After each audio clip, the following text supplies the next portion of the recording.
So this is the second video in the Learning to Paint series inside of Photoshop, and in this particular video I'll show you a few more tools, and I will go over some tricks-ish on some things in here, but I'm going to push home once again that these tricks and tools are not going to make you a fantastic painter.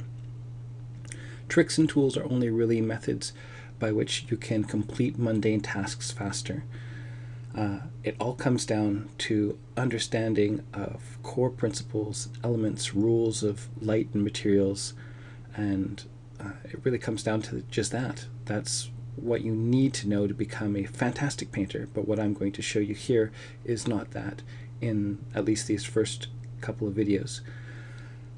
Later on we'll get into some deeper topics about light and materials, but for right now we're going to just stick to the basics and really get those down so that when we have to sit down and try and make something and try and understand stuff, we're not blocked by the tools themselves. So of course you want to make things like simple cubes or spheres, and anytime that you try and make these type of images, it's always good to try and set them in their environment, try and establish them and make them feel like they fit and that the lighting is working across them. And once you've done that, it makes the presentation overall better, and it shows that you have a better understanding of what you're trying to create. So always look at it from that point of view. Don't take an exercise as an opportunity just to practice the tools exclusively. Practicing the tools is definitely valid. It's definitely a worthwhile thing to do. Once you get comfortable with those, it's fantastic. But each time you're working on your presentation skills, your ability to create a beautiful image. So throw some of that in it as well. So I'm starting off with just a blank page. It's a little bit of color to it. It's a very low blue, and we'll talk about color in just a moment. And what I want to do is create a sphere. So what I'll do here,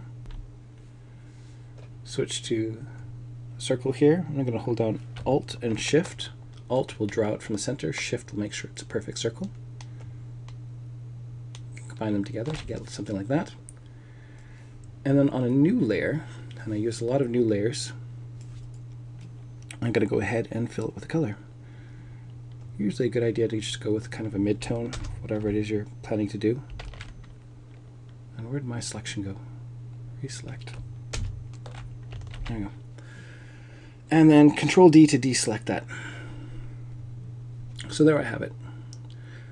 So selections can assist you in building the initial forms. If you know that you're making something that has a lot of clean lines, certainly selections can assist you with that process. So there's a number of different selection modes. You have squares and circles here. We have the lasso, we have polygon lasso, and then magnetic lasso, which is only useful for tracing out items that already exist. But these two can certainly help you create forms. So they're there to help you out. And of course you can use things like Control, Shift, and Alt, different combinations of them to do different methods of altering your selections. So if I were to go ahead and take a selection and I hold down Alt, Alt will eat away at it and Shift will add to it. And then Control, in this particular case, for this tool anyways, will switch me into a move mode where it basically cuts out whatever is in that selection. Using things like Alt and Shift together, I'm getting the intersection, right? What else have we got here? Control and Alt. You can try different combinations, and each one will give you something different. So play around with those. Selections are a really useful tool to be using. So I've got this. And let's just point out something quickly, and I've pointed this out before in other videos, but I'm going to point it out again just to be annoying. And I'm going to make it really nice and obvious here, getting nice and close. I'm going to fill this with black, and then I'm going to fill it with white, and then black, and then white. And look at this nice little outline. Look at that. Isn't that fantastic? It's just wonderful, isn't it? So that, my friends, just reselect that. Just did an undo. I'm going to go ahead and try and get rid of those outline edges. There we go. Get rid of all the black. I'm just repeatedly filling Control Backspace, filling with the background color. And I'll deselect that. And there we go. I don't have any dirty lines. Look at that. That's fantastic. But they're all aliased. They're ugly. And I zoom back out, and I'm not sure if the compression will allow that to be fully visible or not. But they look like little knobby bits, which is not fantastic. And yet you look at this guy, and we see this smoothed out line. This is anti-aliasing in effect. And this is what we call aliased pixels. So anti-aliased pixels and aliased pixels. Selections, because they deal with the anti-aliasing here. I'm just going to delete this. Because they deal with that, what happens is these things in that selection are semi-opaque parts of the selection, which means it's partially selected. What does that mean? That means if I were to go ahead and I'm going to, let's make a little circle here on another layer, and I'm going to take a brush with, let's say, 50%.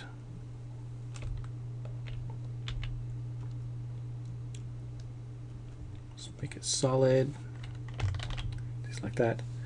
And so this thing now, if I move it around, you can see it's semi-transparent. It's not fully opaque. And that was my selection. So I can control click this to reselect that. It selects exactly the pixels that are there.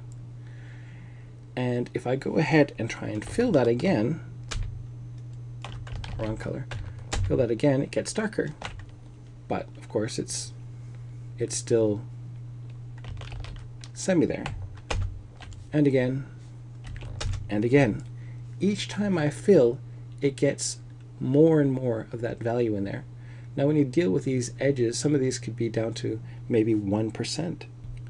So it may take a while for them to fill in and fill in and fill in, but they will get there eventually, and they'll always leave you with edges. So if you filled with the wrong color, or you're painting with multiple colors along there, it's going to pick up some of that at the edge, and it's just going to be so much more visible at that location, which is going to be really annoying. So instead of that, let's just throw that away and deselect that. I'm going to go ahead and take this guy, and I'm going to use the lock opacity. What lock opacity does is make sure that every single pixel maintains its current opacity no matter what you do to it. This means as you go ahead and fill it in and fill it in and fill it in, it will never ever change its opacity, even though it's filling in the color. So I can go ahead and fill that and fill that and fill that, fill. I can go from black to white to black to white. No dirty edges, nothing. It's always going to be exactly as it is. So that's one way to deal with this. Another way that you can deal with this is through masking. So if I were to turn that off, just to show no tricks up my sleeve, I'm going to go ahead and create another layer, and I'll call this mask. And then I hold down Alt and I click between them. Well, what happens now is my ability to paint is limited to within that circular area. So each time I'm painting and going ahead and changing colors and stuff like that, it's all painting within that circle, but it's not really. If I hold down Alt again and click between them once more, you can see, just zoom out, you can see that all that information is all there. I Alt click between them and it pushes it as if it's a cutout behind a window. And unless I make any changes to this, nothing else will happen. The advantages to this is when you're dealing with things like textural elements, photos, elements that you're bringing in, it's non-destructive. So you can always take these things, this information on the upper levels, and move it around to assist you with that as well, and it will never go outside that circle. And you can add multiple levels to these things. Alt click between them, and it will build upon that same framework. So if I go ahead, grab my brush and paint across there. You can see even though I'm on another layer yet again, it's still only filling within there because, again, they're all linked to that one mask. You can use adjustment layers and all of that stuff to deal with that. So those are two ways in which you can deal with filling in a form. So I'm going to go with the other one that I mentioned.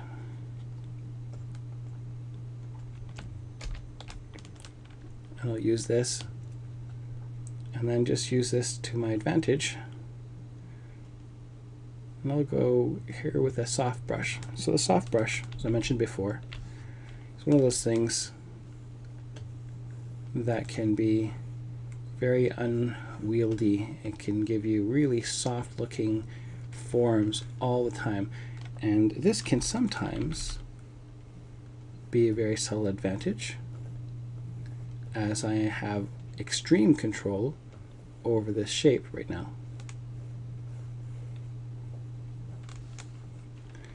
So I've got that, and then I'll add some of this back in.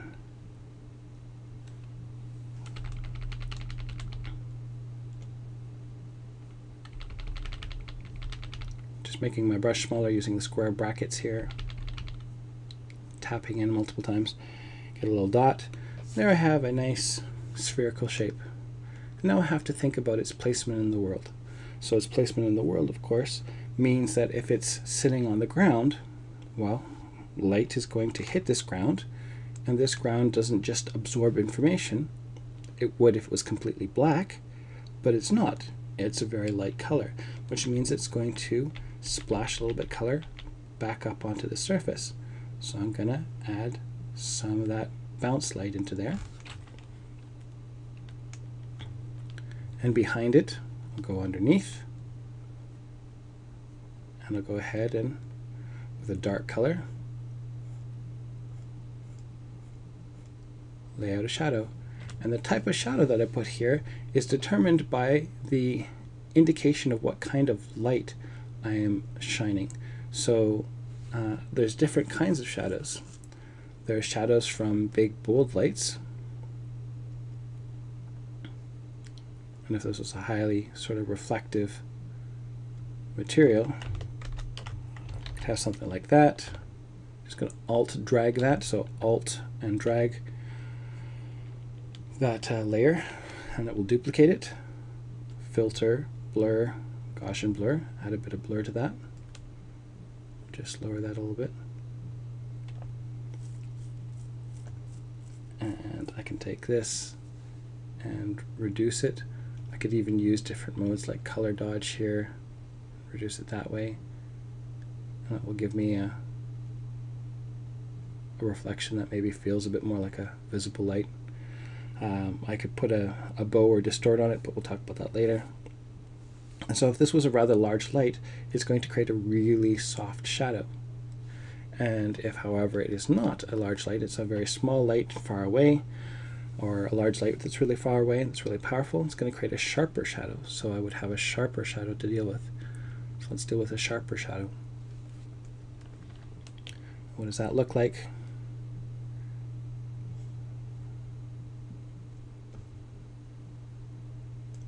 I'll just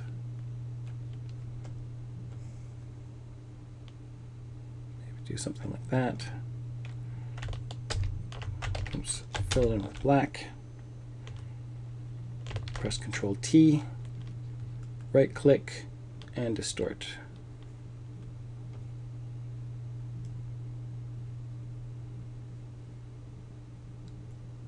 And you decide the angle that you're looking at this from.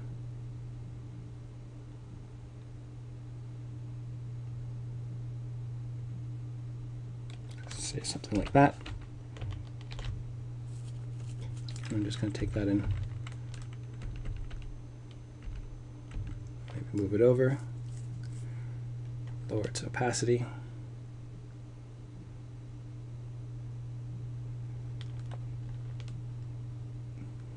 Take myself an eraser, very soft brush,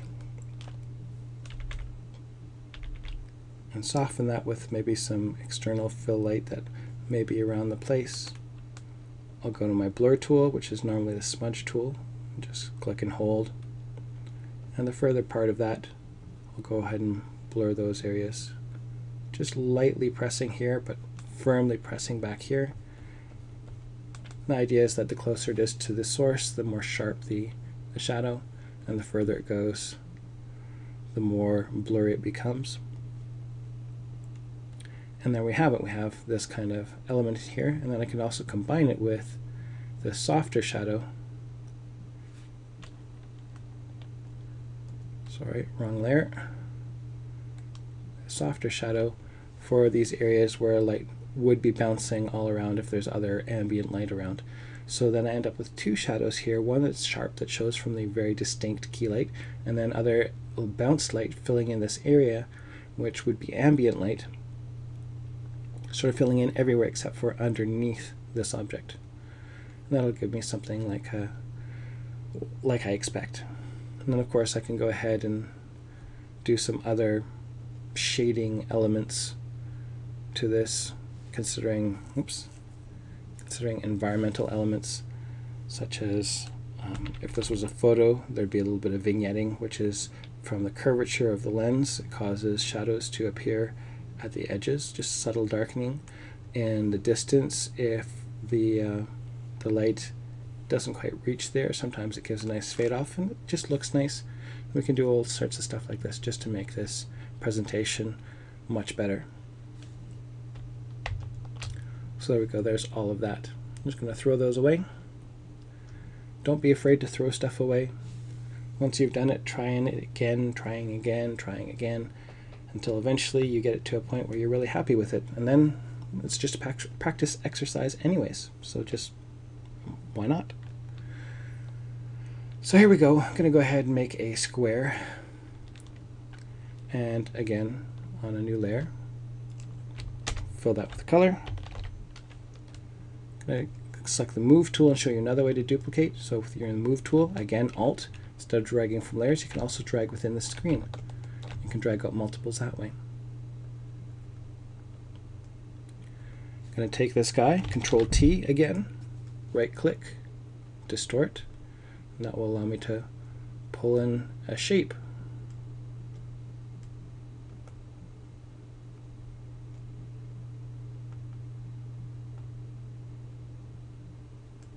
Say something like that, press enter. Another one, Control T, right click, distort.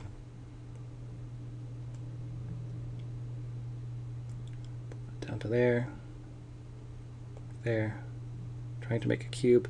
If you're not sure about this edge, whether or not it's working, you can press Control H. Control H will hide the handles and they still work. You just have to know where to click. And you can get them much closer. It's a bit too far.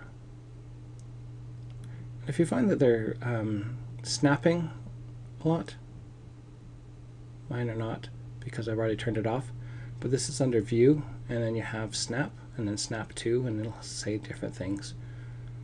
So you can turn off that snapping. So say something like that. Press Enter. Highlight the next one, Control T, distort.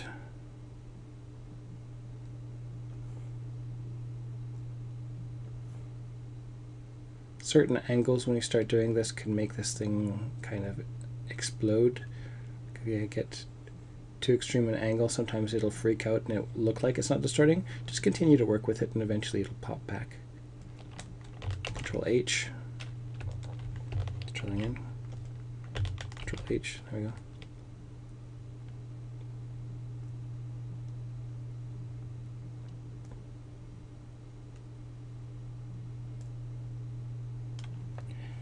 Press enter on that. Always cleans up afterwards. Don't be afraid of wiggly lines and stuff like that. And now I've got 3 planes that represent my different areas. And again, I'm going to lock those different planes. Go ahead with my big soft brush once more. Think about my light source. Think about bounce light. Go to another plane. Light source. Bounce light.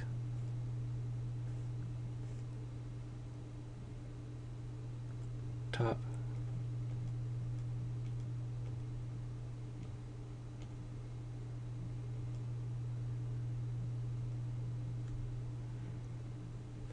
And then lighting along those edges, go to the line tool, 1 pixel thickness, getting closer.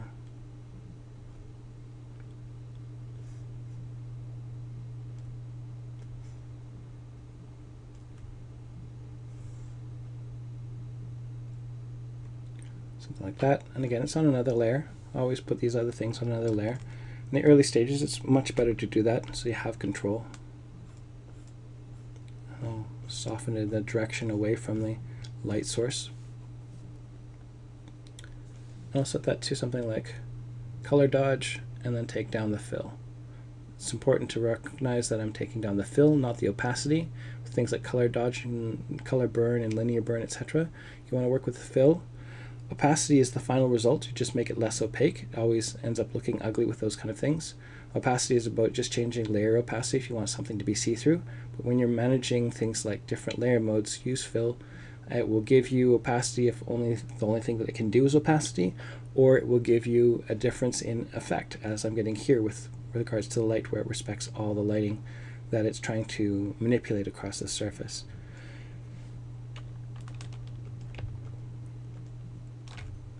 And then I have that, and then you go ahead and put in shadows and etc, etc, etc. So I'll show you the end result again. So this is the cube one. I open that up and I've got multiple layers and that, and of course I just used the lighting and shadows from the other one, and then some highlighting across there. And again, the highlighting is using color dodge with a smaller fill to impact the lighting across there, give it look like sort of reflections, and giving it that kind of metallic look. So this is basically it. We're basically filling in forms and doing some basic presentation to make it look nice. And the more often you do this, the better you'll get at it, until eventually you can pull it off really well. And then you could try and think about other things to create. So this is one of your exercises. Another exercise that I would like you to work on, I will set up in just a second and I'll be right back. Here we go, random image from the internet. I just typed in forest, Google search, and found this. It's just a wallpaper on a wallpaper site, so I don't know who has created this, taken this photo, but it's a nice photo, and it gives you a range of different colors, which is what we want. We want a range of colors. So I'm just going to go in on an area here, and I'm going to look at the colors that are here, and I could go ahead with my brush, just grab a nice firm brush, go with 100%, and I could go ahead and pick a color, and I get that. By holding down Alt, I can pick a color. I don't want to do that. I want, let me just reset this, I want you to pick that color by eye. This is practice for you. So I'm going to go ahead and say, okay, well I want that color, and I could go ahead and just click on it here as well. We're not going to do that. We're going to say, okay, this is basically a yellowy green kind of color. And I'm going to say, maybe it's something like this. It looks a little bit more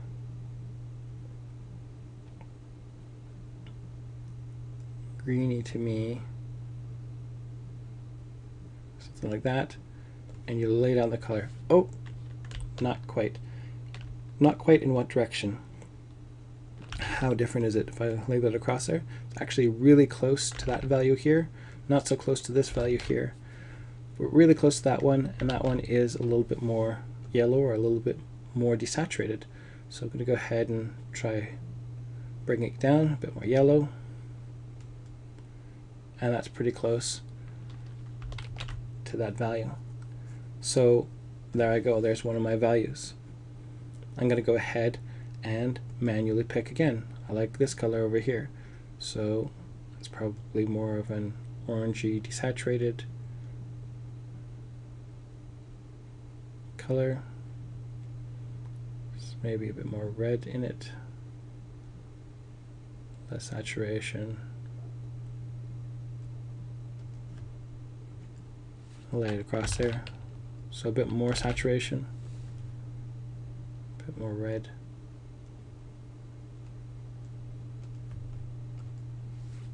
And there we go. I've got a color that's much closer to that value. So there's another value. And I go through my photo like this, trying to pick out these colors. The thing is, when I make these colors, I want to pay attention to their location. I'm looking at this, and this is really low on the saturation range. In fact, this guy too is also pretty low. You'll find a lot of colors are going to be about mid-saturation or lower. Synthetic materials, things like sweaters and stuff like that, will go much higher, especially in the highlights. Some metals will of course dip into those higher ranges, but a lot of natural materials, until they get into the shadows, will exist at fairly low saturation, especially when they've got sun on them and stuff like that. So if I click around in here and I go into like these deep shadows, well, that's when I go to full-on saturation. And that's because saturation is really difficult to read at dark values. When you get to these dark values, you can't really see the green in it. So it tends to enhance, tends to come through more, and some of that pure color shows up. So when we go into natural materials, we tend to work from this range upwards to this range, back and forth. But again, lighting changes, different values and variations happen, and that also changes things like hue. So you can switch towards blues and yellows along a green. Even though they'll all exist in green, you'll have cool greens and warm greens that you'll be working with. And so you want to really pay attention to that kind of information and try and note it down in your brain. Like, oh, okay, in the sunlight areas, I'm getting this kind of thing. How much saturation? How much value? Is it much brighter than I thought it would be? How often do I end up going to full value up in this range, or do I spend a lot of time down in here when I go into these highlights? That's the information you want. So pay attention, close attention to that stuff as you go through that particular exercise. And do this often as well. And what will happen is, with different kinds of settings, first of all, you'll have picked out a bunch of basic colors, which you can then take this. Let me just stop this. And after you've done that, you've got a whole bunch of colors. Organize them in a corner, and then make that a palette, so that you can pull it up and just title it, you know, forest palette. And then you can pick colors from that, and you can paint with those colors, knowing that those are colors that are going to work, and they're going to give you that feeling. And those little palette blocks can be pretty useful. You can save a whole bunch of them into a folder and call them up whenever you need them, rather than hunting down a specific photo. You can say, okay, forest palettes, sunset palettes, etc. So creating these palettes, understanding the colors that you have here, paying attention to that, as well as the other exercise, which was improving upon these creation of shapes and learning some of these tools. Pressing Ctrl-T to go into the transform tool. That will give you things like scale. When you right click, you can go into distort, which will give you feelings of perspective. Dealing with layer modes and dealing with fill to try and play with some of that. These things are all just tools. Experiment, play with them. When you watch a kid and they go ahead and they play with software, what do? They go ahead and click on every button that they see. They don't really worry about whether or not they're going to make something perfect the first time. They're just trying. They're playing. They're having fun. Have fun. Enjoy yourself. Learn something from the process. And make lots and lots of mistakes. Do not be afraid of mistakes. That is how we learn. And it's a good time to be making them right now. Hopefully that helps you. And I'll see you for the next lesson.